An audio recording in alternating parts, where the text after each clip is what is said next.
This is Autoline Daily reporting on all aspects of the global automotive industry.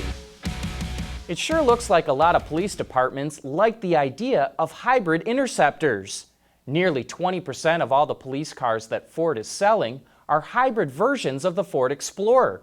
Agencies are interested in its lower operating costs since police cars spend a lot of their time idling. With the hybrid version, the engine can be switched off while idling, yet provide full power for all the equipment in the car. Ford says police departments can save anywhere from $3,500 to $5,700 every year with the hybrid. The Lexus RX and RXL are getting a slight refresh for 2020. They will be the first Lexus vehicles to offer Android Auto. Toyota and Lexus tried to keep Apple and Google out of their cars with their own connectivity services called N-Tune and N-Form. But consumers clearly want to have their cars connect and act like their phones. And so Toyota must have decided if you can't lick them, join them. You know, it seems like everyone has a podcast these days. So why not an auto executive? Martin Daum, the CEO of Daimler Trucks and Buses, just launched a podcast called Transportation Matters, which focuses on the commercial truck business. And we think this might be the first time an automotive CEO is hosting their own podcast. Say, when is a 17-ton Volvo box truck that was made before the millennium worth $1.3 to $2 million? Well, when it's covered in graffiti by the artist Banksy. But in this case, it was Banksy before he was Banksy. It took the artist 2 weeks to complete the truck in the year 2000, which is said to be Banksy's largest ever piece of work and will be auctioned at the Goodwood Revival. Whoever buys the work of art should have some peace of mind, knowing it's a lot harder to shred a truck than it is a painting.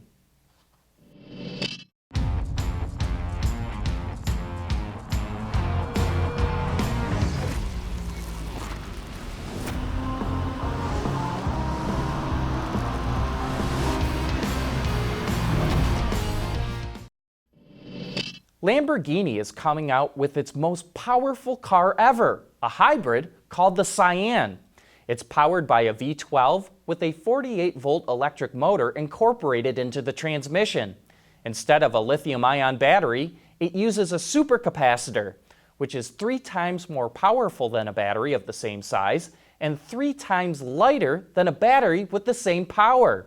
The Cyan cranks out a combined 819 horsepower, can move from 0 to 100 kilometers an hour in less than 2.8 seconds, and has a top speed of 350 kilometers an hour or 217 miles per hour. Only 63 Cyans will be made, and it will be on display at next week's Frankfurt Auto Show. The all-new Nissan Juke is getting its wings or horns or whatever you want to call where the daytime running lights merge with the automaker's V-Motion grille.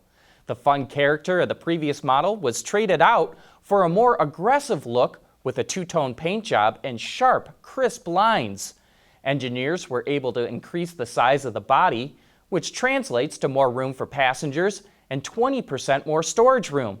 But thanks to high-strength steel, it's actually slightly lighter than before. Interior design highlights include round air vents laid across the dash and materials in contrasting colors that accent and make certain areas pop out. It will also get Nissan's driver assistance features called ProPilot for the first time. In Europe, the new Juke launches with a turbocharged 1-liter 3-cylinder engine mated to either a 6-speed manual or 7-speed dual-clutch transmission. Deliveries start this November.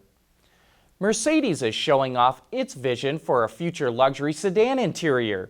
4 individual seats that were inspired by seashells dot the interior, which overall has a very minimalistic design. Display screens curl up from the armrests and center console, leaving the raked dash free of any clutter. It rather has long horizontal lines and thinly crafted air vents. So what do you think? Could you see yourself cruising down the Autobahn in this interior?